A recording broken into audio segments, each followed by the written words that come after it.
கிறிஸ்துவுக்குள் அன்பானவர்களே, உங்கள் அனைவருக்கும் என் அன்பின் வாழ்த்துக்கள். இன்று அநேக கிறிஸ்தவ பிள்ளைகள், கிறிஸ்தவர்கள் அநேக ஆண்டவர் ஏற்றுக்கொண்டு ஆராதிக்கிறார்கள், விசுவாசிக்கிறார்கள், சர்ச்சுக்கு போறாங்க, எல்லாம் செய்யறாங்க. ஆசீர்வாதம் இல்லை. ஏன் ஆசீர்வாதம் இல்லை? பாஸ்டர்கிட்ட போய் குறை சொல்ல வேண்டியது.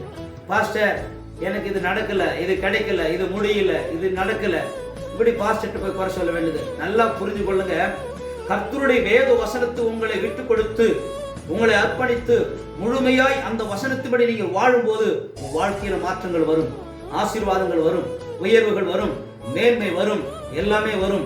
நல்லா புரிஞ்சுங்க. கர்த்தருடைய வேத வசனத்தை நீங்க நடுங்கும் போதுதான், பயப்படும் போதுதான் ஆசீர்வாதங்கள் வரும். சொல்ற பிரசங்கத்துக்கு செவி கொடுக்கிறது கிடையாது, படிக்கிற வார்த்தைகளுக்கும் படி வாழ்றதும் கிடையாது. ஆனால் ஆசீர்வாதம் வரும். எப்படி வரும்? கண்டிப்பா ஆசீர்வாதம் வராது.